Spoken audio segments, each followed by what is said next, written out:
Queridos irmãos, queridas irmãs, então esse vídeo é de 325, questão é da 336 ainda, porque duas, três linhas para nós aqui nós transformamos em um vídeo ou dois, né?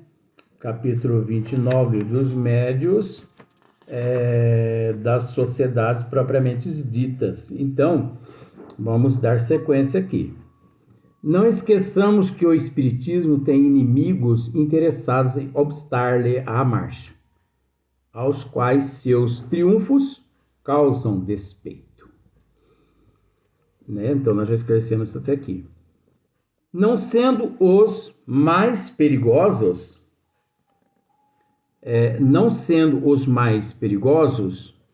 os que o atacam abertamente. Então, não sendo os mais perigosos os que o atacam abertamente, porém, os que agem na sombra. Olha só para você ver que interessante. Os que agem na sombra. Os que o acariciam com uma das mãos e o dilaceram com a outra. Meu Jesus amado. Olha só, eu vou ler novamente isso aqui. Não sendo os mais perigosos os que o atacam abertamente. Então, às vezes, a gente pensa nos antagonistas, vou até anotar aqui, porque nós sabemos que na época da codificação da doutrina dos espíritos, existiam os antagonistas. Os antagonistas eram aqueles maus fazejos, aqueles hipócritas, ignorantes, que na verdade, por falta de conhecimento de causa e de efeito, o único álibi era atacar sem antes estudar. Mas na condição aqui já mudou de figura, ó. Não sendo os mais perigosos os que o atacam abertamente. Porém, então não são os seres mais perigosos que atacam o espiritismo. Porém, os que agem na sombra, os que o acariciam com uma das mãos e o dilaceram com a outra, esses seres malfazejos se insinuam onde quer que contém poder fazer mal. Então, veja bem.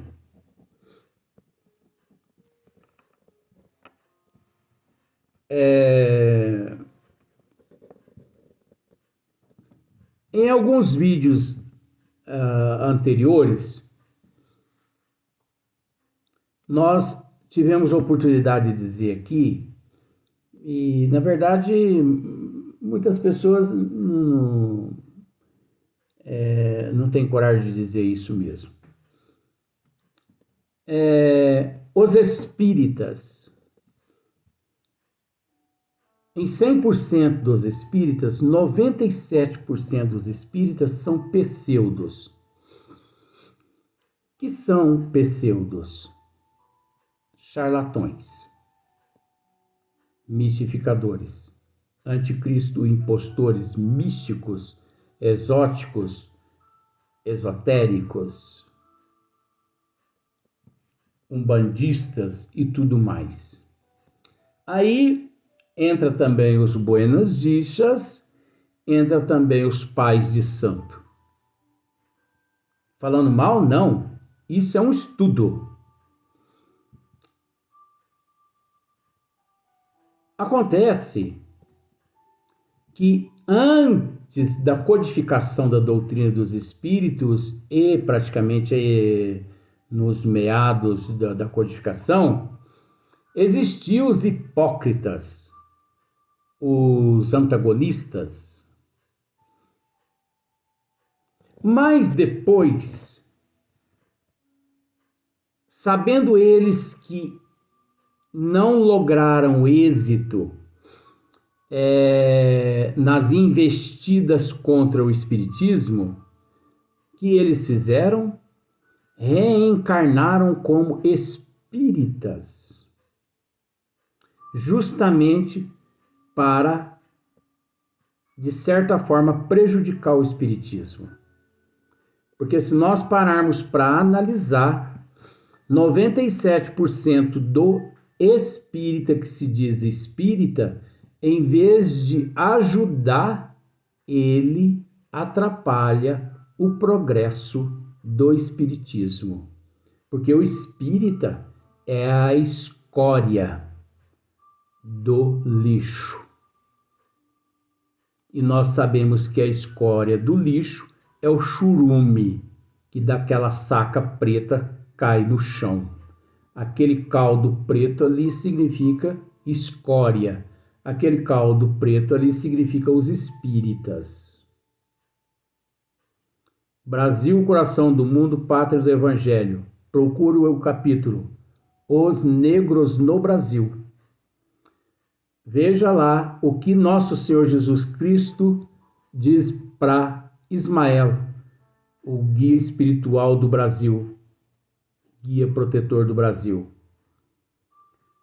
Para que Ismael fosse nas regiões mais profundas, nas regiões de sofrimento e umbralina, e retirasse de lá aqueles seres imundos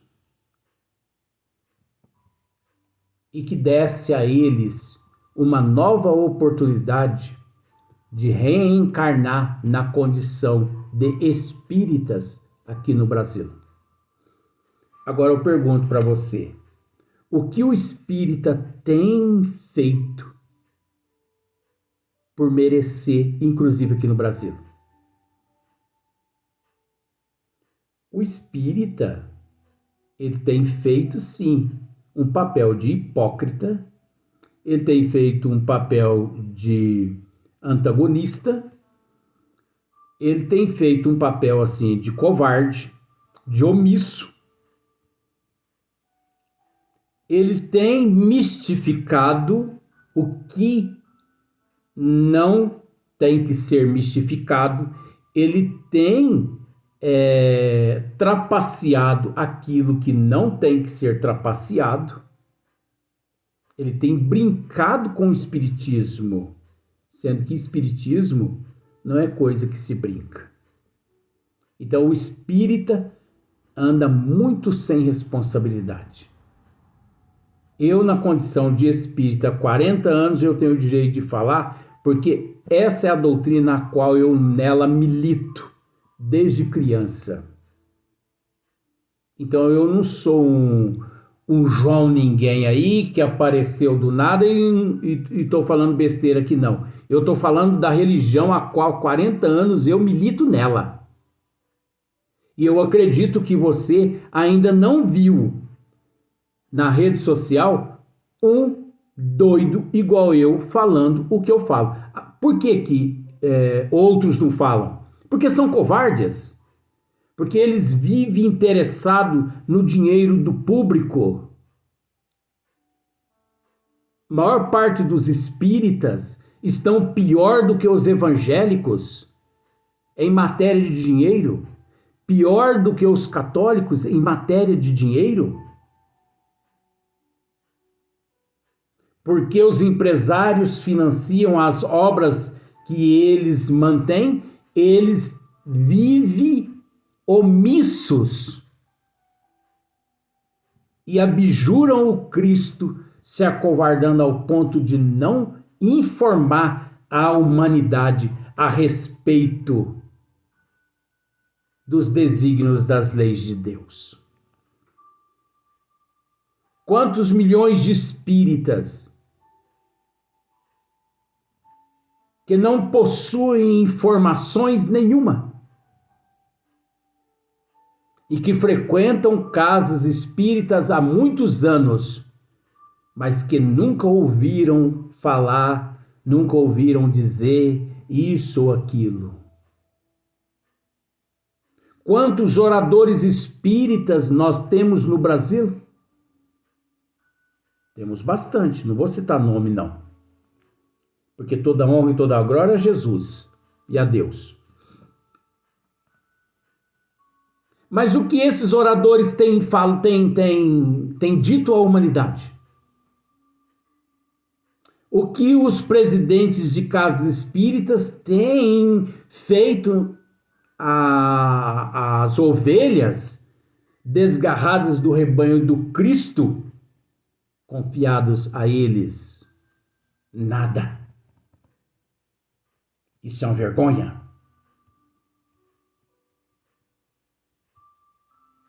Então eu posso dizer, do fundo do meu coração, que Jesus, ele anda muito mal representado por aqueles que se dizem seus adeptos, principalmente aqui no Brasil.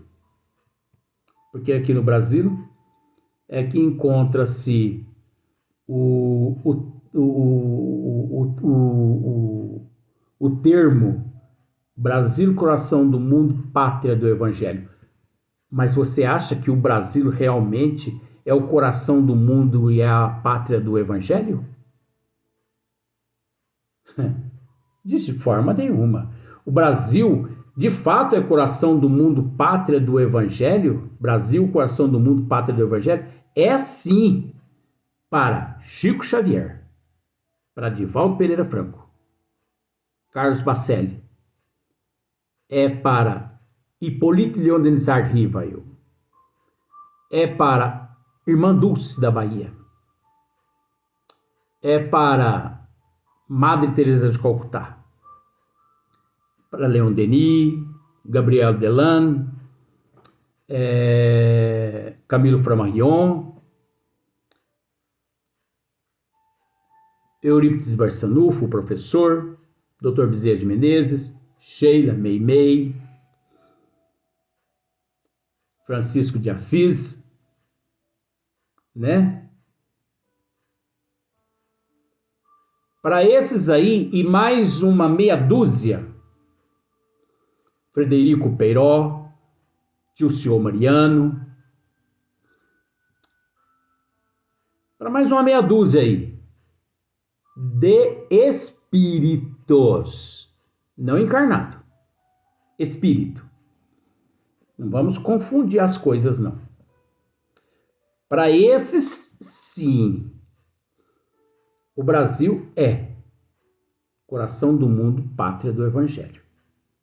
Porque eles já conseguiram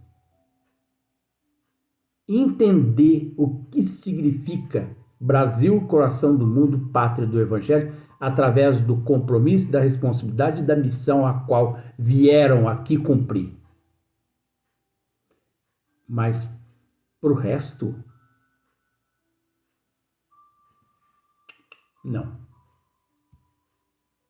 Não. Vai me desculpar. Pense você o que você quiser. Mas eu não nego a minha raça.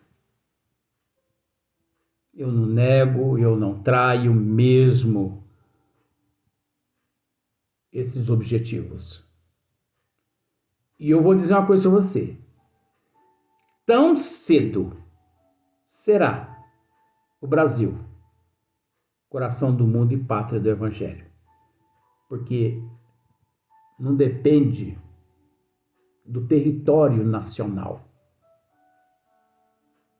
Depende da transformação moral daquele que aqui vive, daquele que depende da terra dessa nação. Não depende de território, depende de coração, de amor daqueles que estão aqui dentro. Então, os antagonistas, que antigamente, que na época de Hipólito Leon Denis Rivail, existia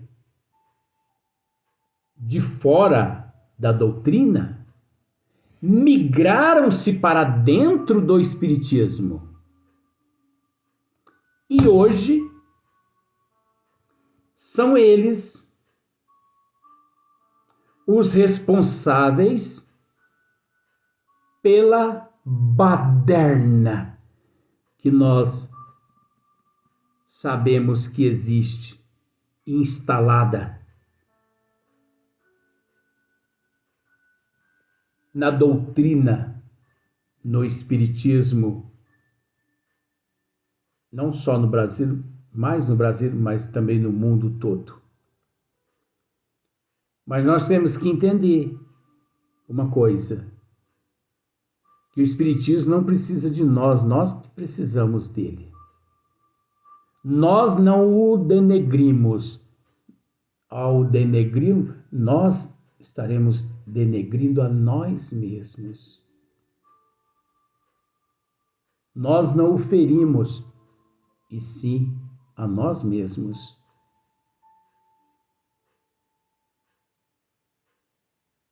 E que muitos não agradecem a Deus e a Jesus a oportunidade que estão tendo de, na doutrina dos espíritos, na atual existência, existirem, se encontrarem. Porque oportunidade valiosa, tamanha tanto quanto esta, nunca mais na nossa evolução havemos de ter uma nova oportunidade como esta, igual a esta.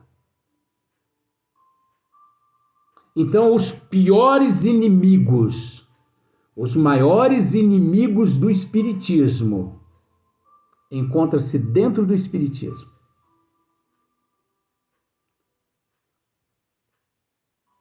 Os verdadeiros inimigos do espiritismo, vamos usar esse termo, inimigos do espiritismo,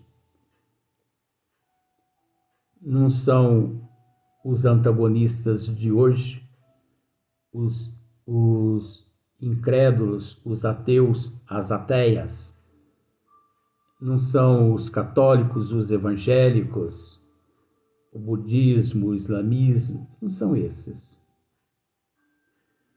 Os verdadeiros inimigos do espiritismo são os próprios espíritas que tiveram a oportunidade de reencarnar na condição de espírita, mas que não estão dando exemplo e ainda estão tentando, de alguma forma, denegrir a imagem do cristianismo redivivo dentro dessa doutrina. Então, não sei se você conseguiu entender. Olha só, não sendo os mais perigosos os que o atacam abertamente, porém os que agem na sombra, os que o acariciam com uma das mãos e o dilaceram com a outra.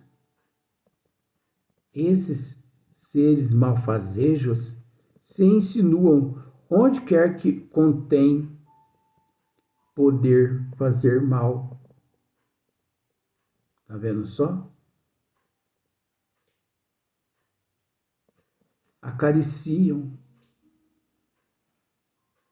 Os espíritas não diz ir na casa espírita em busca de um passe, de uma água fluidificada, para se libertar de um obsessor, para se libertar de um ectoplasma negativo, né? Uma barganha com o espírito daqui, uma barganha dali, uma benzição daqui, uma benzição dali. Mas o que tem feito o espírita pelo espiritismo? Que tem feito o espírita pelo espiritismo? O espírita, ele está usufruindo o que o espiritismo possui de consolador. Mas esse que tem desfrutado desse bálsamo, desse unguento, tem oferecido em troca ao Espiritismo o quê? De que forma?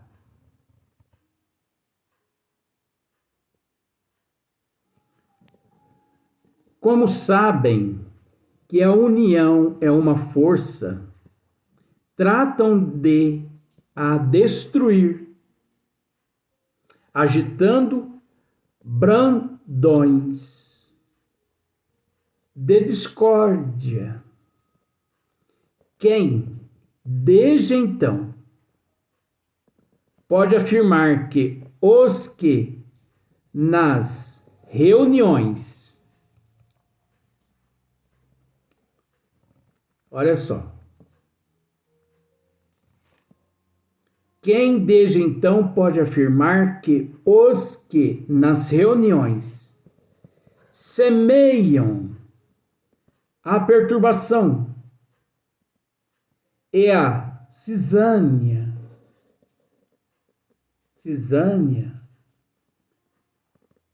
discórdia, desavença, significa cisânia, significa discórdia, desavença. Quem desde então pode afirmar que os que nas reuniões semeiam a perturbação e a cisânia não sejam agentes provocadores, interessados na desordem? Interrogação.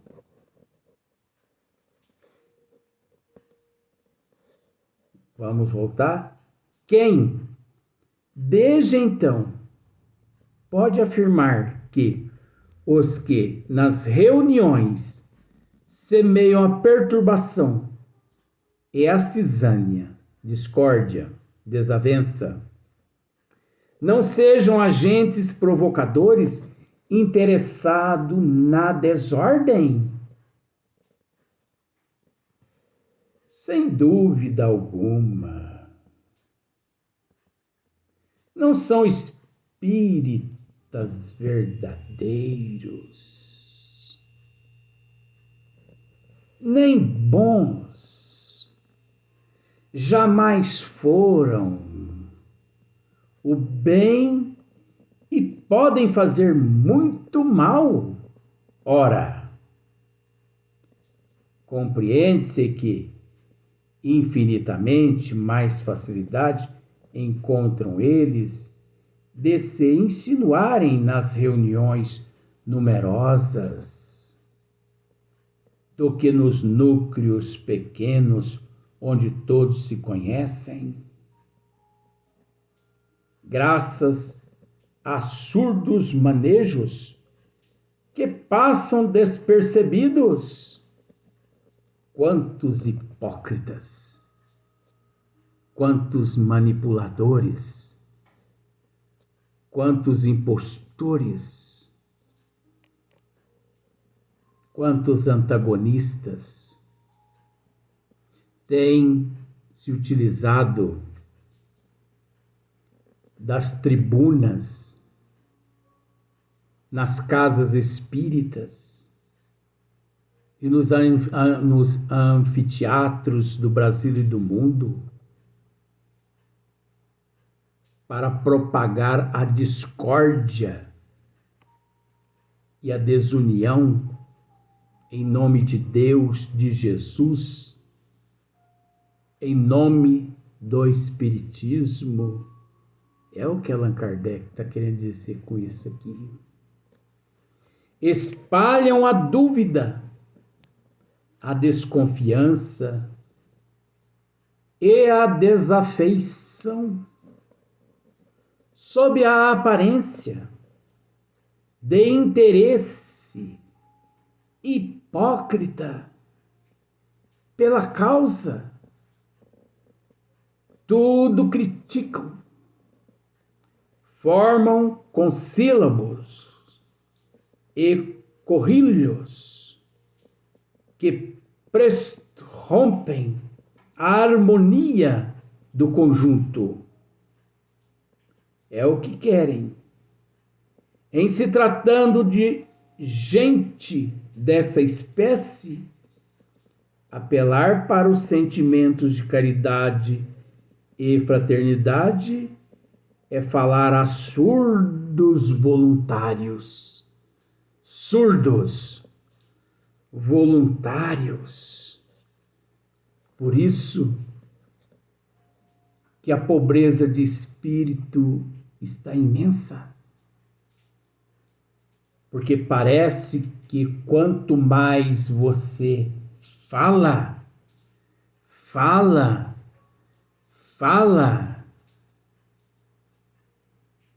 significa o mesmo que se você estivesse falando a uma tropa de asno